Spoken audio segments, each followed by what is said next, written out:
What's up, everybody? It's the Hardy Construction. You can find us at hardyconstruction.tumblr.com, youtube.com/hardyconstruction, as well as facebook.com/the Hardy Construction with your host, Comp and Brooke the Shield. And today's films are... Let the Right One In, Let Me In, and, I guess you're going to talk about the book, too. Yes, Let the Right One In is a 2005 Swedish film?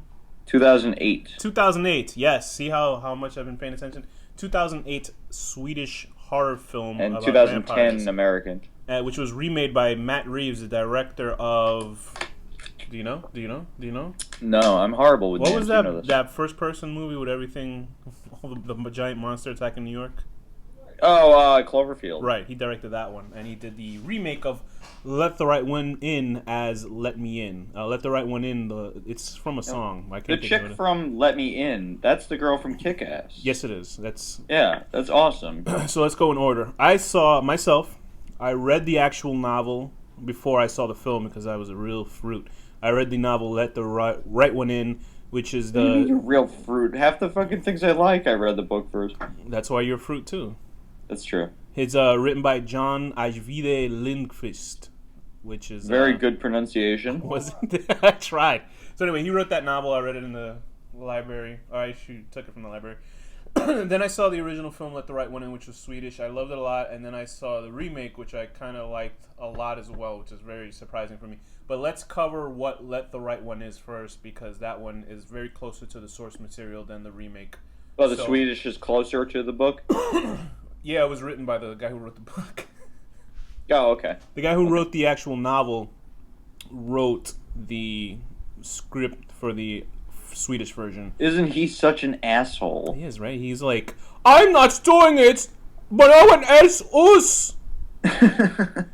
So Let the Right One In. What is the basic premise of Let the Right One In, Danny? It's about a sad little boy who is bullied, who makes friends with a sad little 12-year-old demon. He's a little bit more than a sad little boy. He looks like he's a serial killer. He's cool. I like him. I like the look of the Swedish one better. Yeah, I get what you're saying. He's a little bit. He looks like he would be in a Sigur Rós video. He's a very pretty looking white boy with the long blonde hair. Blonde hair, Macaulay Culkin lips, cherubic face, right? But really cool. He also, takes scraps from newspapers of violent stuff and massacres, and he tapes them up, and he in his little murder book, I would assume, and because he gets bullied at school by these three little assholes, and that's a lot of stuff that was in the novel. It's so funny because he's like a vampire Columbine waiting to happen.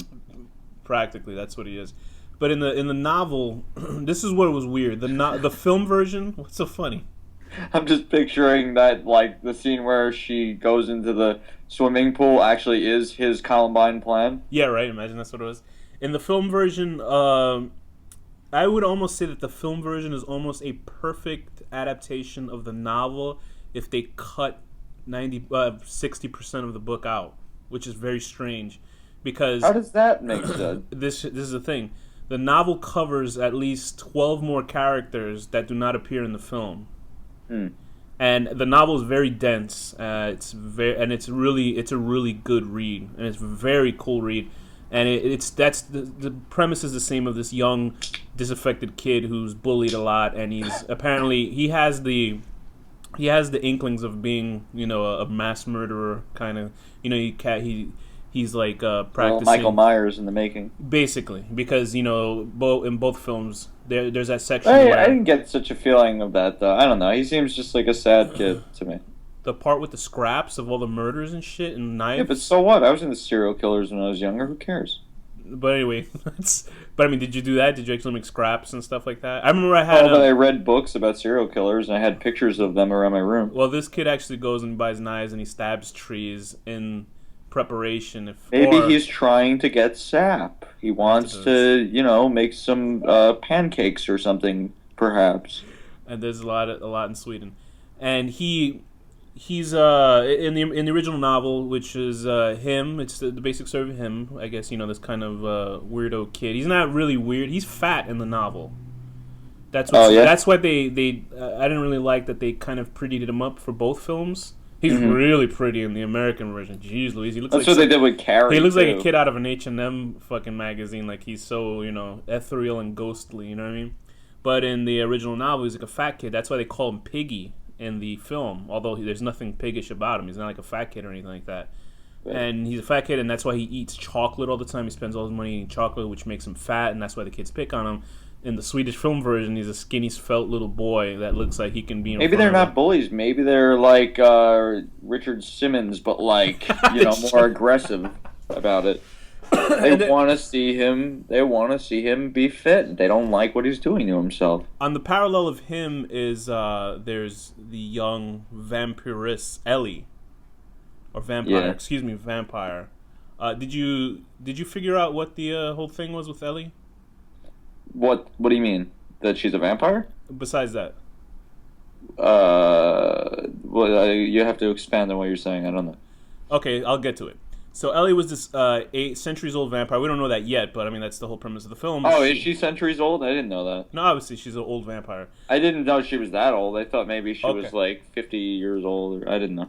Anyway, she has a caretaker who is Hakan in the Swedish version, who's this older man who kills indiscriminately to take blood. I guess it's not so indiscriminate. It is indiscriminately, right? I kind of had, he kills good guys. I had this idea in my head that maybe her dad character, whatever his name is, was actually her friend when he was also 12 and they were 12 together. That's exactly what it was.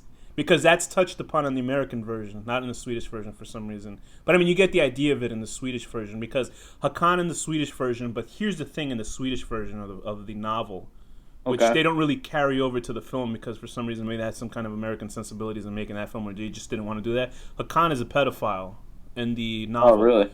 Like the novel starts out with him sexually abusing a young child in a bathroom. And he's giving the money to the kid to have sex with him, but then he starts feeling sad for the kid and gives him money, and the kid goes away. So he's an actual he's a pedophile in the novel. So why would she associate with a pedophile? I'll get to that. Well, she knew him as a child, so maybe they grew up together. In the American version, they grew up together. That's apparent. Probably being friends with her is what made him a pedophile because he sees this really intelligent 12-year-old. Here's the thing: in the Swedish version, he's this pedophile and he's like killing these people. He's hanging them up by the tree. He hits arteries and drains the blood, and there's many close calls with him. And you learn from this character that he's kind of getting tired of doing this for her. Right. Anyway, in the novel as well, there's a couple of middle-aged characters that get touched on in the Swedish version of the film. That this one guy who gets killed by Hakan early on, or no, actually gets killed by Ellie. Mm-hmm. The whole group of people that live around that little district of Sweden. The one that's in the tunnel. They're mostly people in their 40s. They're drunkards. They don't really have any directions in their life. And this film takes place in the 80s, so the novel kind of touches on that. This poor area of Sweden that's in the 80s, and I guess is hit by some sort of recession. And there's a Locke and Virginia and Yvonne and Stefan is a policeman who's going out with one character. Anyway, that's near there with the film, but they get touched upon in the film. And there's another character who. So in the book, all of the characters all that stuff, that talk are huge. Everything is like to the minutia is explained. There's a guy who owns cats who witnesses Ellie attack. Do they explain in the book why the cats are so violent like that? The cats are like any other, thing in a horror film. If a dog knows that there's a guy bitten by a werewolf, he's going to growl at him. It's that kind of thing. You know what I mean? But I mean, they'd be scared, I would think. They were making it almost like sleepwalkers. Yeah, right. It's. I think it's that kind of whole, the animals pick up on senses that we don't, kind of supernatural thing. You know how that old school kind of thing? So anyway, in the novel, there's a whole bunch of shit that's not in this movie, but it's still a pretty faithful adaptation because it's written by the guy who wrote it. Here's another thing that was weird, because Hakan is obviously her caretaker. Why she doesn't go out and attack people herself? Because maybe she's just a lazy killer. Yeah, what the hell? And plus, I was wondering about that several times. And which is very strange, is because they just moved into the area and all these murders are happening. It's not like Hakan is making very clean kills.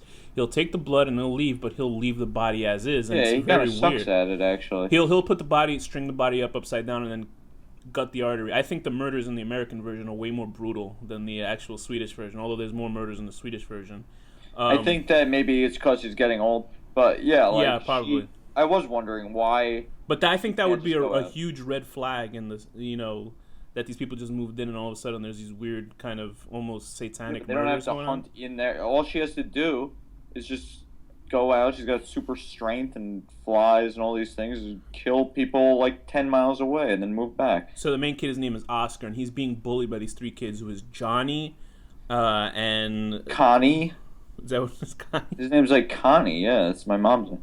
And he in that they're just really they're big assholes. These three kids, they're just I can't stand watching kids get bullied on film. You know what I mean? There's just something about it that They will get what they deserve, They and do. that's That's what true. makes me happy.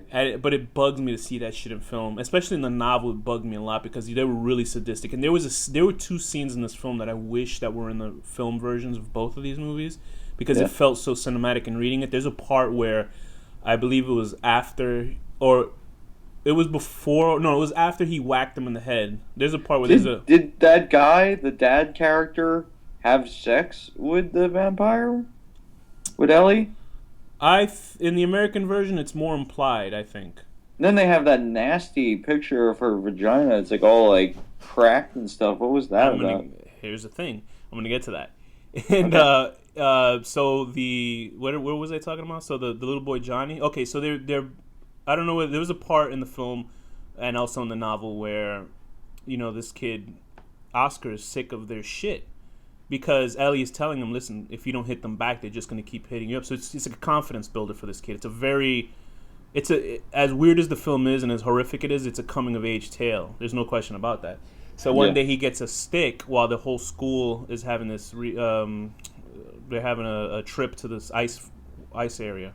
What is that, right? Like a skating field or something like that. It's like a frozen over like lake a or frozen something. lake or something. Right. So he decides to strike back to one of the bullies, hits him over the head with this rod, and the kid gets hurt. His ear splits in half. I love that scene. It's so great. Creepy looking in this Swedish version. Yeah, the way it's shot than the because other. it's so far away. The film looks like it was shot in the 80s in the Swedish version, which is very strange because it looks like a dated film. That's what I love about that version so much. Yeah. But anyway, in the novel, there's a sequence where the bullies are bothering Oscar, and they actually hold him by his sweater over train tracks. So he's like leaning forward. They like push him so he can almost fall backwards, but they're holding him by his jacket while a train is about to come. And that's the level of like, holy shit. If they would have put that in the film, that's even more, that's frightening. You know what I mean? That kind of stuff, because they have that whole, I saw it in my head and I was like, damn, I mean, why the is pool that? part was pretty intense too. And the also thing in the novel is that Hakan, who's this older man, he's like in his 50s, I would assume, early 50s, late 40s. Yeah, right.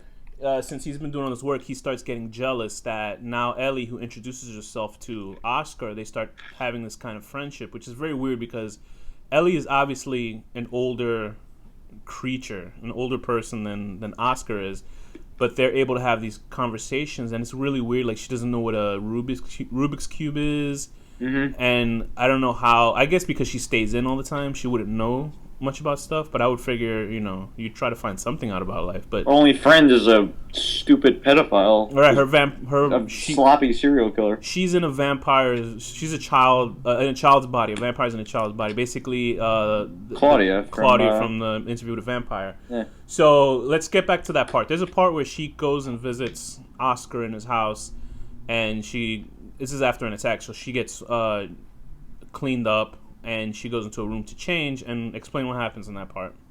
In the Swedish version. Shows, like she is in, and you see, like, I don't know, her vagina's like all like cracked and weird looking. And throughout the whole film, at the beginning when Oscar, is asking her to be his girlfriend, she's like, I'm not a girl. And that leads you to believe she's a vampire, she's something more. In the novel, she was actually a boy. Oh, really? And had her her genitals cut off. Oh, really? Yeah. Okay. So that's why is it a horizontal slit that she has, as opposed to having a regular, the other kind of slit for a girl. And in the Swedish version, it's, if you're like Danny, you won't get it. Because, I mean, it just looks like she has mangled, like somebody just attacked her or something. Yeah, But jeez, I don't like that story at all. Like, it's heavily implied in the novel version because there's a sequence where she kisses Oscar, and she's able to transfer her memories into him, and he sees her being like held up by these vampire cults and shit. And I'm making it sound more hokier than it is, but like these older men that she didn't know where he was at the time. I'm saying she, but this is Ellie yeah. anyway. So she's getting attacked by these crazy people. There's a part where she's pulled over a table that has a hole in it, I don't and want to hear and it. her genitals are put through this hole, and a guy begins to No. slit it off, and Oh, that's terrible. that freaks Oscar out. But Oscar doesn't care that she used to be a boy at all. In the American version, they completely get rid of that because the director was like, "Oh, I wanted her to be female in my version," which is whatever, you know. Yeah. I mean, give or take. For the most part, I think people won't understand what that is I don't. Okay, so now this is what I want to say is I don't really see a point of the of the American remake. remake And why was at that? all. What did you think it was a badly made remake or what? No, it was really good, but it's like, I mean, there are scenes where it's like almost shot for shot, line for I line. think What's so the too. I point? think I think for him to get sole writing credit is kind of shit because somebody on IMDb was like, "How the fuck did he get sole writing credit for the script?" And there are scenes that are literally just copy and paste, and even the scene where the dad falls. Well, he's not the dad. You know, whatever the hell he is. What's his name? Hedrick. Hakan, or in the Yeah, American version, I think it's Henry. yeah. Okay, and he falls out the window at the hospital, and then it shows looking down. And you see like that blood spot in the snow. I think it's almost the same shot. Yeah, there's a lot of shots that even the director said he was like they did it so good that I had to just copy it for the But then film. what's the point? It literally is just we're so arrogant. Oh, if it's in English, it will be better. Can't you just But like that's deal not with that's not subtitles? everybody. I see what you mean, but I was so surprised at how well I liked this version that I didn't care. I actually was fine that they made a remake of it because Right. it Yeah, it's a shows good movie. it I shows would that the say director it's has a way of you know making a movie. Like it wasn't like some bullshit shot. There are scenes that are obviously shot for shot, but I like the little subtle touches they did with Hakan and stuff like that. yeah. What Harry in the American version is that his name in the American version? Mm.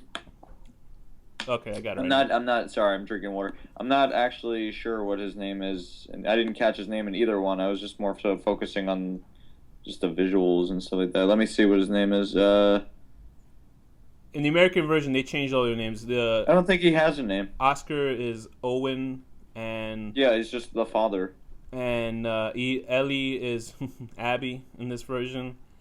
Yeah. And then there's yeah, he's almost kind of like this nameless father Do you character. think Owen will eventually grow up to be Uncle Owen from Star Wars? That's what it is in Aunt Beru. He marries her, and it's funny because it's Richard Jenkins, who's a really well known actor, and I think what they did with the father character in the American version is especially there's a part where he's going He's through. in 6 Feet Under and several other Right, things. he's a great actor. When Owen in the American version is going through, Ellie's stuff, he sees. I'm sorry, Abby's stuff. This is the American version.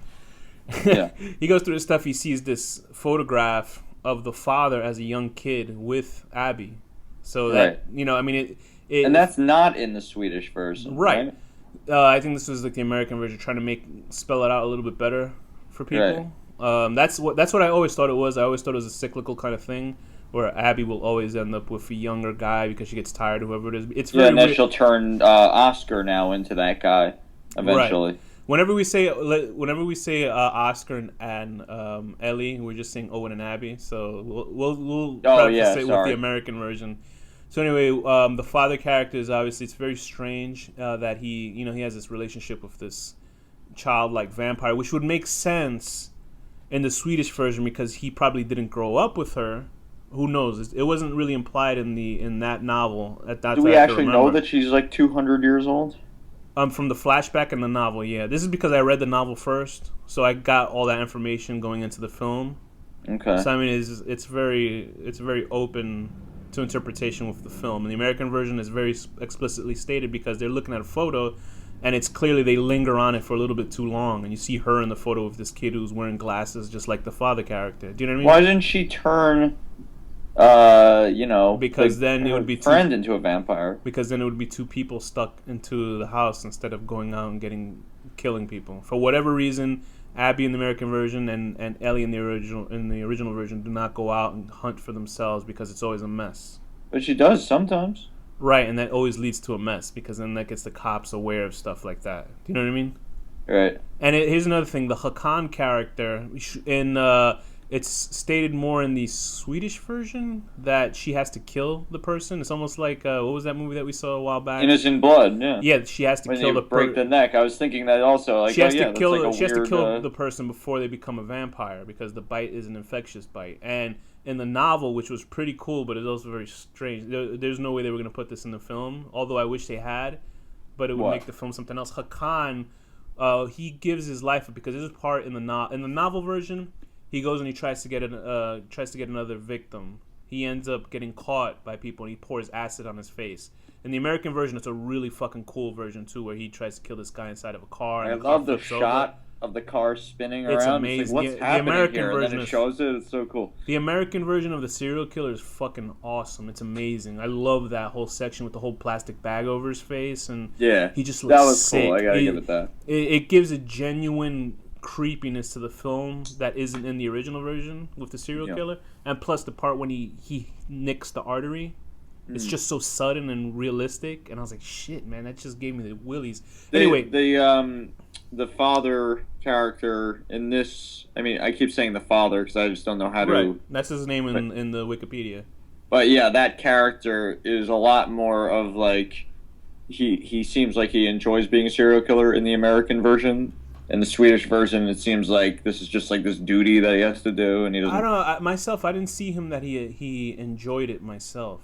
I didn't get. I mean, the hiding in the plastic bag thing, though, and all that. That's to hide. That's just so nobody can see what his face looks like. But I get what you're saying. They fetishized him more in the American version as opposed to the Swedish version, where he was just like a guy going and killing people for the sole purpose. In the American one, they kind of prettied it up. They gave it a little bit more creepiness by giving him a mask. You know what I mean? Giving him this kind of iconic look instead. And anyway, in the novel version, he gets he pours acid on his face and he survives.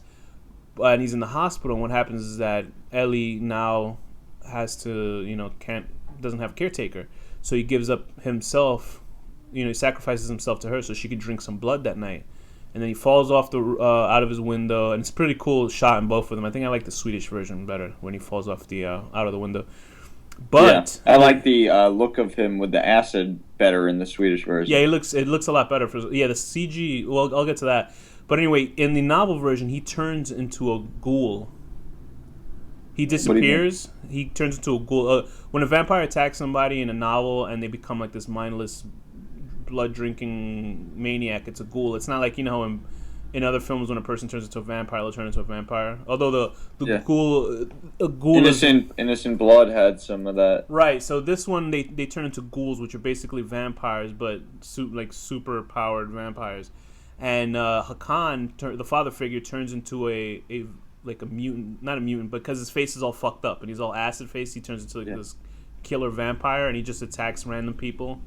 So but they don't get into that at all. They don't at all, and this is why, because he always has a huge erection and he's running around naked in the novel, and he's attacking people, and then he also tries to rape Ellie.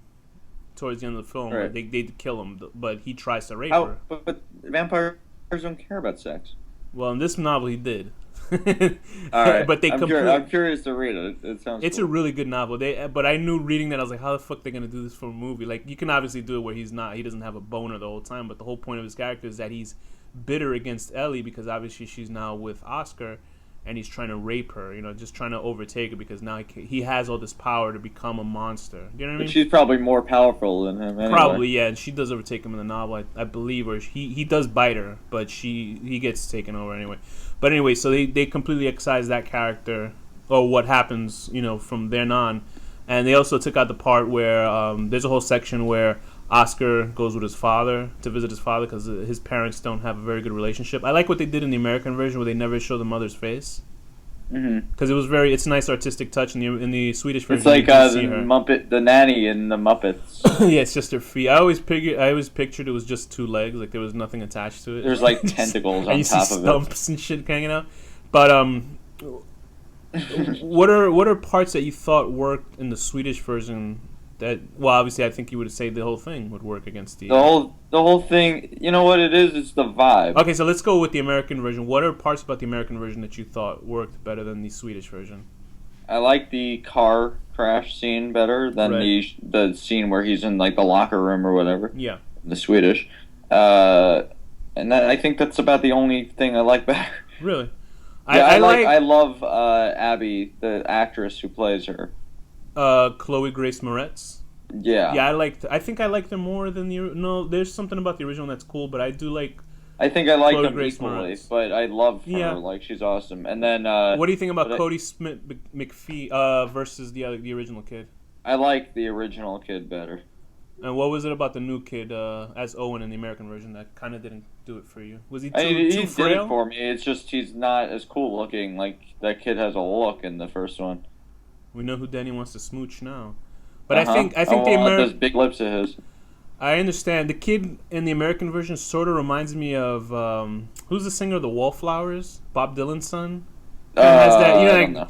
he kind of. Well, yeah, you're too cool for that. Well, I do like. I'm too cool, but I do like in the English version a little better. Like the swimming scenes, they like didn't have like a 5-minute scene of him doggy paddling, which That's is true. nice. Because there's all these whole sections when he had to go visit his father. They cut that out of the. I don't. Was that in the Swedish version as well? He had to go Yeah, visit I'm his glad dad? they cut that out too. Yeah, they And cut that out, and that whole sequence of the dad like mixed up in some bad crime that they get into in the novel Yeah, his because father they was- had that feeling in it. his father was just kind of a lush, and there's a part where his father was just like a drunkard, and he didn't even give a shit about his son. And then he would have, and it was so weird because the novel, he would have a best friend that would come over, and they'd always drink. And I don't know whether it was an undertone of his father being gay, just because everything else kind of seemed like there was a lot of gay stuff happening in the book.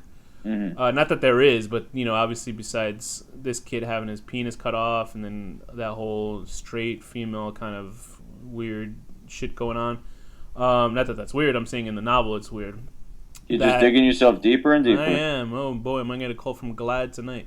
So I like the American version because it's so. I'm not saying it's better than the Swedish version. Only in some parts. I like that they solely focus on Abby and Owen. That's what I like. I like that they didn't deal with any other characters from the Swedish version. Although in a completist way, the Swedish version is probably the better version. But I like that they just solely focus on these two kids and let their story play out as opposed to having to see everybody else. And they compacted the idea of that girl vampire. Yeah, the woman vampire. there's a couple, like they got it in one scene. In the Swedish version, it's a much older couple, and they're more like they're like in their 40s, and there's a bunch of drunkards that hang out with each other. And this man's with his woman, and they have a complicated relationship, and then she gets attacked by Ellie.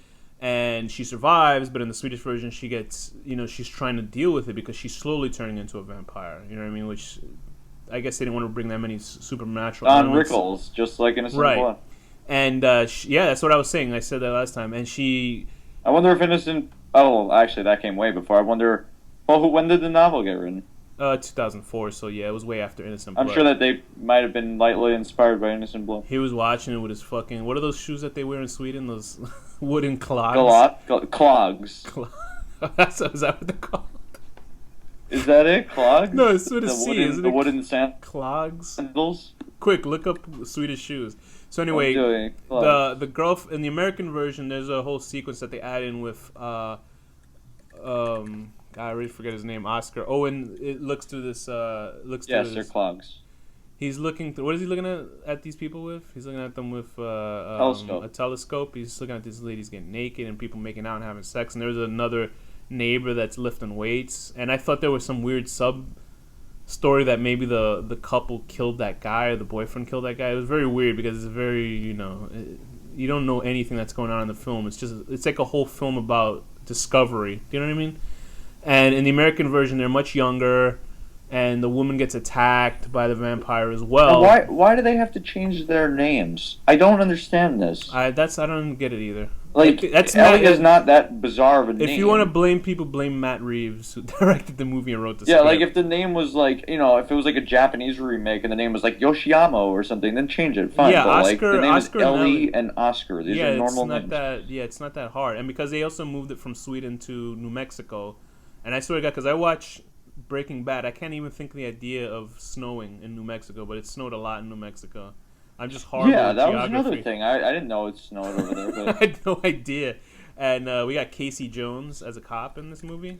And wait, really? that's Casey Jones, yeah, from the Ninja Turtles movie, the first Yeah, one. I didn't even make the connection. Okay. And he's in the original novel as well. And there's just a whole bunch of shit going on. But in the Swedish version, the woman turns into a vampire. It's the same Don Rickles death as Innocent Blood, if you saw, where she asks somebody to open the window because she obviously... Oh, in the Swedish version, yes, she asks them to open the window because she knows what she is. Because she gets attacked by cats. Yeah. And there's CG that's equally bad in this movie, in both movies. Because what CG is there that's bad in the first one? In the Swedish one are the cats. The cats look horrendous attacking her. I kind of liked it. I thought it was cute. Yeah, but it's still bad CG. And in the American version, which is for I don't know, whatever reason, they wanted to give her spastic spider qualities when she attacked people. When Ellie attacks another human person, she'll wrap around them like some sort of spider monkey. Like, what was that movie we saw? The Day of the Dead remake, the ninja vampire zombies. Don't speak of that. So anyway, she attacks a guy, and it's really horrendous CG, like really bad. And I'm like, whoa, it's really obvious. And I'm like, what the fuck? Because in the Swedish version, it's just a small actress attacking the person. But for whatever reason, they wanted to make it look really violent and cool, and it was just stupid. I mean, it's the same thing in both. I mean, there's no reason to make it look so fucking cool. It's supposed to be horrific, not like a Spider-Man attacking the Rhino or some shit like that.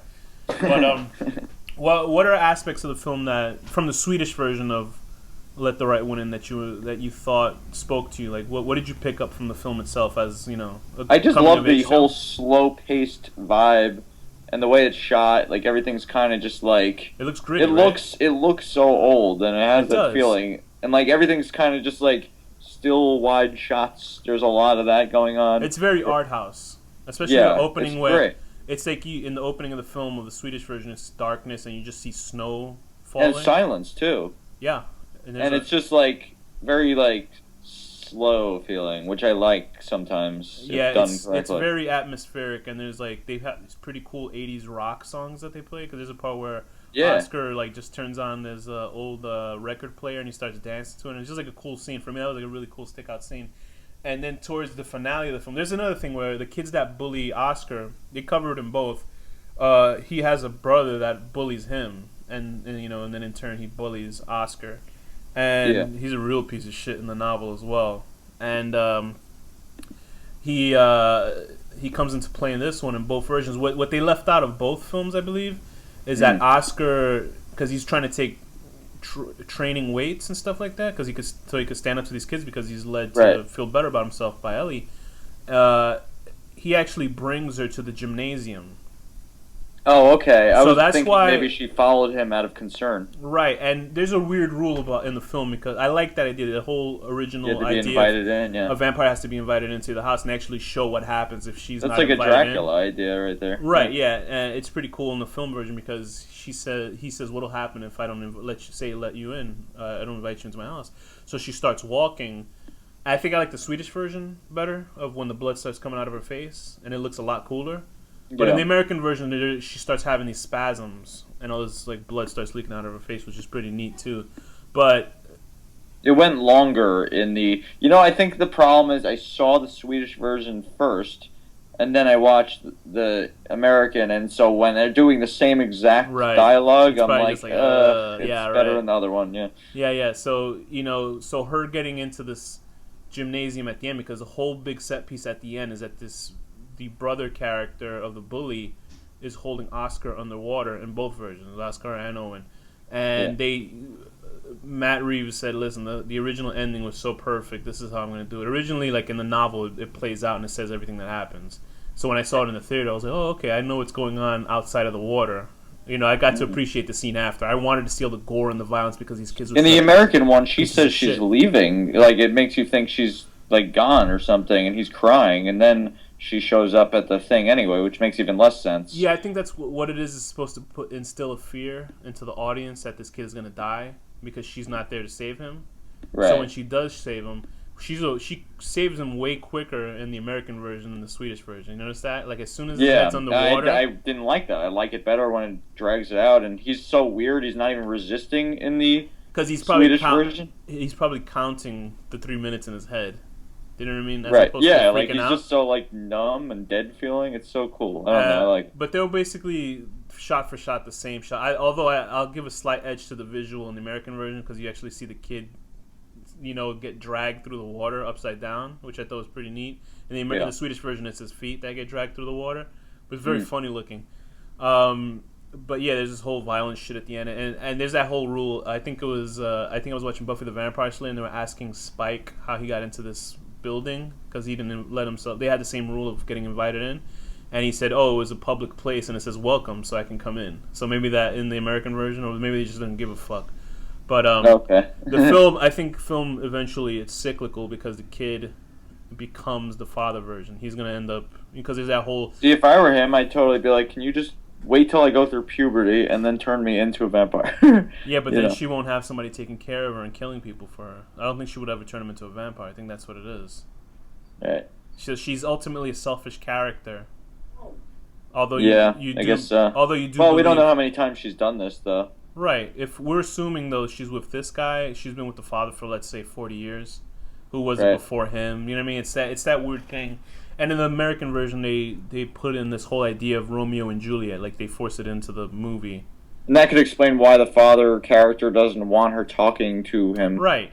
Because he was taken as a kid, and that adds that whole essence of what his character is, and that's Matt Reeves' touch on the American version of the film.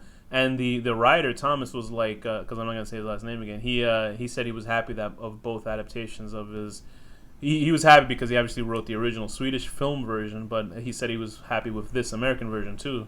So I'm very happy with that. But I think all 4 actors do really well. I know you're not really into the code. I don't think he did a bad job. The American version of the kid. No, he didn't do a bad job at all. He's just very Calvin. I just don't see the purpose of remaking it at all. There are a couple things like here and there that are better in the American version, but mostly it's either exactly the same or a little tiny bit worse. So what's the point? Believe me, when I first heard about them remaking it years ago, I was like, what? Why? Like this, I saw it in the theater. You know what I mean? I think it's just they don't know how to market a film that doesn't have English. Being then that's the problem of idiots. I mean, it's good the way it is. I just don't see the point of touching it. If it was like a totally different take on it, that'd be fine. Here's the thing, because I saw Let Me In years after I saw, the 2000. I saw the 2006 version when it came out. 2008. 2008 version when it came out. So that's something 4 years later, and I see this version, so I had enough time between them. But I can see how you were like, what the fuck is Yeah, I really had it. I watched them one after the other. I've never seen either of them, and I've heard about them forever. So I don't think it's. I think it's an actual. It feels more of a remake of the film than it would of the novel. Because you know how a lot of American films are like, oh, when they remake a film to make an obvious cash grab, they go, oh, we're remaking the novel version. We're not doing that. It's obviously as a remake of the Swedish film. There's no question about it because it's borrowing images from it. They could have added Hakan, but then that would have turned the film into. I think it's longer too, right? It's 2 hours in the American version, and I think it's 2 hours in something like 30. It's not 2 hours and 30. 2 hours and a bit more. They're similar, but the Swedish version rounds it out by a couple of minutes, I think. So how are we gonna rate this? Let's see. Swedish version. What would you give it? Should we rate both of them together, like an average? Has to be separate. Rate them individually and then against each other. Okay. So for the Swedish version of Let the Right One In, what is your rating? I'm gonna give it 9 out of 10. Having a weird mutated vagina on a vampire 12-year-old. Which you mean is just a cut-off dick. That's right. I didn't know that at the time, though. I'll give it a 9 out of 10. Horrendous CGI cats attacking a woman right out of a building. So, okay, now the American version. All right. Simply for the sake of it basically being a copy, I'm going to give it an 8.5 out of 10. 8.5 means 8.5 for all you math wizards out there. For being basically a copy and paste job of the Swedish version. It was also the Swedish version was directed by Thomas Alfredson, so we'll give him props. And I will give it a 9 out of 10. A 9 out of 10 horrendous girl turning into horrendous CGI graphics attacking a man underneath a bridge. So myself, I think they're pretty good. One's a good adaptation of the other, and the other one's a great adaptation of the novel. And I think they both I stand did on like their the scene own. in the American when she jumps out of the tree on the girl. Right. I think they're both hold their own film wise, but I think Let the Right One In Yeah, both are great movies, but if you have Let the to see Right One one, In see has the an edge. Swedish. Let the Right One In has an edge over the other because it's a lot more atmospheric, and Let Me In has an edge because it just solely centers on those two characters. Who, if you're making a film version of a novel that's about 500 plus pages, I think that's probably the most interesting one to stay with. And it's very atmospheric, and it's a good remake for a film. So of that, it's what coming up Demon Month, Danny. We're gonna do Demon Month, and I hope to do like We 4 Demon Months we eventually. can't spoil what our second Demon Month film is, but Danny, what's the first Demon Month The film? first one is a new one. It came out pretty recent. Sinister. Sinister. Yes, Excellent. And that'll be Demon Month. excellent. It's surprisingly pretty cool. April is Demon Month, guys. So Danny, what's the final word? Can't you wait for me? The horror deconstruction.